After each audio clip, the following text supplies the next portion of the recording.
Good morning to all my dear students. Today I am going to explain you all subject science of class 4. Chapter number 5. The name of the chapter is Physical and Chemical Change.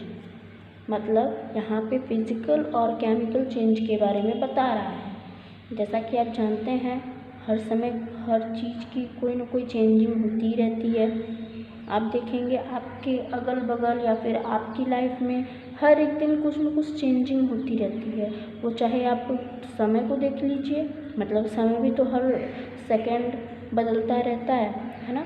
तो समय को देख लीजिए, या फिर आप school से घर तक जाते हैं इसको देख लीजिए, या फिर आप प्लेग्राउंड में खेलते हैं, या फिर बहुत सारी चीज़ें हैं जैसे कि मिल्क को देख लीजिए, दूध को, वो किस तरीके से दही में बदल जाता है।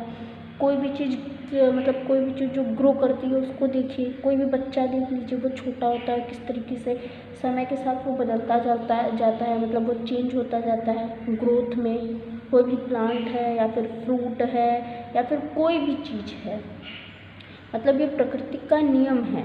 कुछ जो चेंजेस होती हैं ये प्रकृति का नियम है कि जो चीज़ चेंज नहीं होती है समय के अनुसार वो फिर वो लिविंग नहीं होती है, मतलब कि वो फिर वो प्रकृति के रूल के अनुसार नहीं होती है। ओके, तो हम आगे इसके बारे में डिटेल में पढ़ेंगे। देखिए यहाँ पे जैसे बता रहा है फिजिकल चेंज। फिजिकल चेंज में जैसे कोई भी ऑब्जेक्ट का शेप, साइज, कलर या फिर उसका स्टेट, वो उस सब्सटेंस का क्या है, वो उसका फिजिकल प्रॉपर्टी है। और यहाँ बता रहा है जो चेंज है, अगर कोई भी किसी इन चीज़ों में जैसे किसी के शेप में, साइज में, कलर में या स्टेज में अगर कोई भी चेंजेस आती है और वो वापस से मतलब कि उस चेंजेस के बाद कोई नया सब्सटेंस उसमें नहीं मिलता है तो वो क्या कहलाता है, फिजिकल चेंज कहलाता है। मतलब ये चेंज होने के बाद ज़रूरी नहीं है कि आप वापस से इसे प्राप्त कर सको या फिर ये कोई नया सब्सटेंस मिल सके इससे, तो ये क्या होगा, ये फिजिकल चेंज होगा। मतलब इसका कहने का मतलब है कि वो सब्सटेंस ख़राब तो होगा लेकिन हम उससे नई चीज़ हमको नहीं मिलेगी, हम उसी चीज़ को रिवर्स कर सकते हैं। ये टेम्परेरी होता है, ये रिवर्सिबल भी होता है, ये बहुत ही छोटे अमाउंट में एनर्जी भी क्या करता है, इसको एब्जॉर्ब करता है। तो इस वजह से एज रिज़ल्ट हमें क्या मिलता है, इनमें चेंजेस इस तरीके की दिखाई देती है। कुछ एग्जाम्पल्स दिए गए हैं, अगर हम उसको समझेंगे तो आपको बहुत ईजिली फिजिकल चेंज समझ में आ जाएगा। देखिए यहाँ पे कुछ एग्जाम्पल्स दिए गए हैं, like glowing of electric bulb. Electric bulb का ग्लो होना, अगर बल्ब को हम ऑफ कर देंगे वापस से जलाएंगे तो वही चीज़ तो हमको मिलेंगी, वही लाइट रहेगा, वही बल्ब रहेगा। या तो बल्ब खराब हो गया तो फिर आप दूसरा लगाते हैं, लेकिन ये क्या है, एक फिजिकल चेंज है। फिर है फॉर्मेशन ऑफ क्लाउड्स, मतलब जो बादल होते हैं उनका फॉर्मेशन होना। Condensation, melting of wax, wax का मेल्ट होना। इवेपोरेशन होना, या फिर स्ट्रेचिंग ऑफ रबर बैंड, जो रबर बैंड होती है अगर उसको आप स्ट्रेच करते हैं तो अगर छोड़ते हैं तो वो वापस से अपनी जगह पे आ जाती है, राइट। जिस तरीके से आप उसको स्ट्रेच करते हैं वो स्ट्रेच तो होती है लेकिन छोड़ते ही वो अपने जगह पे वापस आ जाती है। इसका मतलब ऐसा तो है नहीं आपने स्ट्रेच किया तो वो जितना स्ट्रेच किया वो वैसा ही रह गया। जैसे कि ये मेरे पास स्टिक है, अगर मैं इसको तोड़ देती हूँ तो क्या ये वापस से वही स्टिक मिलेगी, ये वापस से वो स्टिक नहीं मिलेगी। तो ये फिजिकल चेंज नहीं है इसमें, लेकिन ये जितने भी एग्जांपल मैं बता रही हूँ ये सब फिजिकल चेंज है। इसको हम अगर बिगाड़ेंगे भी तो अगर वापस से इसको हमें मतलब उसी रूप में अगर हम इसको पाना चाहें तो पा सकते हैं। ओके, नेक्स्ट है टियरिंग ऑफ पेपर। अगर पेपर को आप फाड़ देते हैं तो वापस से उसे पेपर के रूप में आप पा सकते हैं। फिर 8 नंबर पे देखिए क्या है, magnetization of an iron piece. फिर देखिए hammering of metals to form thin steel, steel sheets है कि हैमर से आप किसी भी मेटल को अगर हैमर करते हैं मतलब हथौड़े से मारते हैं तो आपको क्या पतली सीट मिलेगी, राइट। और आप चाहें तो उस पतली सीट को इकट्ठा करके वापस से जिस वो रूप में रहता है उस रूप में आप डाल सकते हैं, है ना।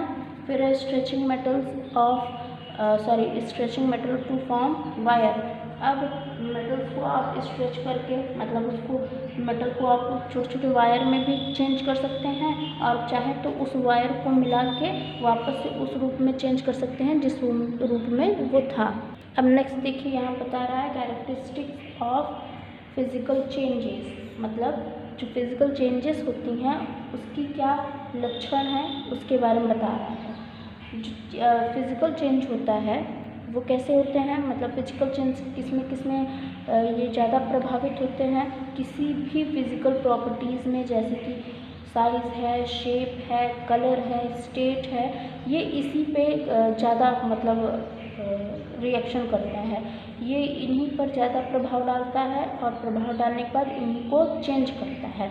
ये उन चीज़ों का अस्तित्व नहीं ख़त्म कर देता है, चीज़ें वही होती हैं, बस उसको उसके शेप, साइज़, कलर और स्टेट पे ही वो प्रभाव डालता है। ये रिवर्सिबल होते हैं, पहले ही बताया है कि ये मतलब अगर आपने उसे चेंज कर दिया तो उसे वापस से उस चीज़ में पा सकते हैं, क्योंकि चीज़ों में सिर्फ उसके शेप, साइज़ और कलर, स्टेज पे ही वो मैटर करता है, तो इस वजह से आप वापस से इन चीज़ों को पा सकते हैं। नेक्स्ट देखिए, यहाँ पे केमिकल चेंज है।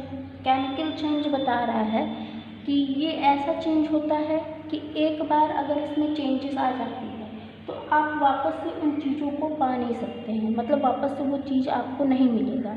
जैसे कि फिजिकल चेंज में आपने अगर किसी भी एक लोहे की चीज़ ली और लोहे की चीज़ से आपने कोई एक टूल बनाया, और टूल बनाने के बाद अगर आप चाहें तो उस टूल को फिर से डिस्ट्रॉय करके जो शेप था उसी शेप में आप डाल सकते हैं, मतलब एक आयरन का पीस वापस से बना सकते हैं।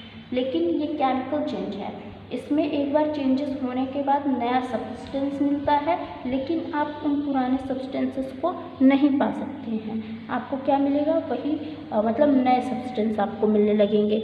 यहाँ पे भी कुछ एग्जांपल्स बताए गए हैं, जैसे कि यहाँ बता रहा है burning of candle, formation of curd from milk, मतलब कि आप दूध से दही बना लेते हैं, तो ऐसा तो है नहीं ना दही बनने के बाद आपको दूध वापस से मिल जाए और दही वापस से आप अलग अलग कर दे, तो इस वजह से ये क्या है, एक केमिकल चेंज है। यहाँ पे कुछ एक्टिविटीज़ भी बताई गई हैं, ये आप पढ़ के इसे कर भी सकते हैं, अगर पॉसिबल है तो आप कर सकते हैं, नहीं तो आप इसे पढ़ के भी समझ सकते हैं। यहाँ पे कुछ एग्जांपल्स हैं केमिकल चेंज के, जैसे कि कैंडल का जलना, या फिर मिल्क का कर्ड बनना, या फिर कोई भी वाटर का इलेक्ट्रोलिसिस करना, किसके द्वारा मतलब इलेक्ट्रोलिसिस करना और क्या मिलने के लिए, हाइड्रोजन और ऑक्सीजन पाने के लिए, और आयरन का रस्टिंग होना, और भी बहुत सारी चीज़ें हैं, जैसे कि फ्रूट जो है जो पेड़ पे लगे होते हैं ट्रीज़ पे, अगर वो पक गए हैं तो आप वापस उसे कच्चा नहीं कर सकते हैं, है ना, तो ये भी क्या है, एक केमिकल चेंज है। खाना का बनना, डाइजेशन, हमारा फूड जो हमारे स्टमक में या फिर हमारी बॉडी में जो डाइजेशन होता है वो प्रोसेस, वो क्या है, ये सब क्या है, ये सब केमिकल चेंज है। जर्मिनेशन ऑफ सीड, मतलब जो सीड होते हैं वो जब अंकुरित होने लगते हैं, मतलब वो ग्रोथ करने लगते हैं तब। रिस्पायरेशन बाय लिविंग ऑर्गेनिज्म, जितने भी लिविंग ऑर्गेनिज्म हैं उनको रिस्पायरेशन जो उनका प्रोसेस चलता है वो भी क्या है, एक केमिकल चेंज है।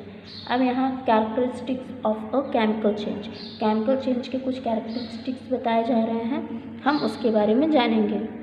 इसमें बता रहा है कि जब केमिकल चेंज होता है तो नया सब्सटेंस मिलता है, बिल्कुल। अब आप कुकिंग को भी ले लीजिए, आपने क्या किया, आपने सब्जियां काटी होंगी, काटने के बाद आपने उसको मतलब पकाया होगा सब्जी को, और फिर उसके बाद आपको क्या मिला, एक पका हुआ टेस्टी सब्जी मिली। क्या आप उन सब्जियों से वापस से उनको जैसे वो कच्ची सब्जियां थी वैसे बना सकते हैं? नहीं, लेकिन हमने उन कच्ची सब्जियों से एक नया सब्सटेंस बनाया, लेकिन ये रिवर्सिबल नहीं होते हैं, ये परमानेंट होते हैं। ओके, इस तरीके से ये कुछ कैरेक्टरिस्टिक्स थी केमिकल चेंज की। चलिए हम आगे बढ़ते हैं। अब देखिए नेक्स्ट में यहाँ difference between physical and chemical changes, यहाँ डिफ्रेंशिएट कर रहा है कि फिजिकल चेंज और केमिकल चेंज किस तरीके से एक दूसरे से अलग हैं।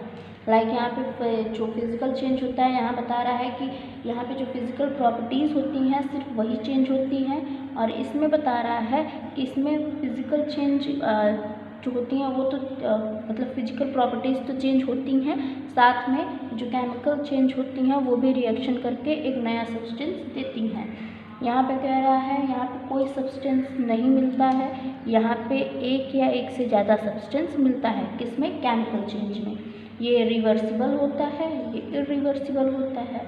फिर फिजिकल चेंज में बता रहा है, यहाँ पे कह रहा है सब्सटेंस को चेंज होने के बाद यहाँ पे ओरिजिनल फॉर्म भी मिल सकता है इसका, लेकिन यहाँ पे क्या हो रहा है, एक बार जब रिएक्शन हो जाता है तो यहाँ पे ओरिजिनल सब्सटेंस नहीं मिल सकता है।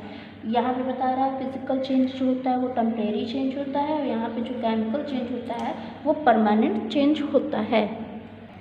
अब देखिए यहाँ बता रहा है रस्टिंग ऑफ आयरन। आयरन सभी लोग जानते हैं क्या होता है, लोहा, है ना। लोहा में आप देखते हैं, आप कोई भी लोहे की चीज़ खरीदते हैं, अब उसे रखते हैं और अगर वो एयर के कांटेक्ट में है, अब एयर है तो एयर में सीधी सी बात है कि उसमें कुछ वाटर वेपर्स भी होंगे, है ना। इस वजह से हमें एयर ठंडी लगती है। तो उसमें अगर प्रेजेंट है, मतलब प्रेजेंट तो रहेंगे ही, और अगर वो एयर के कांटेक्ट में है, अगर वो ऑक्सीजन और H2O के कांटेक्ट में है तो उसमें रस्टिंग आना शुरू हो जाएगा। और रस्ट क्या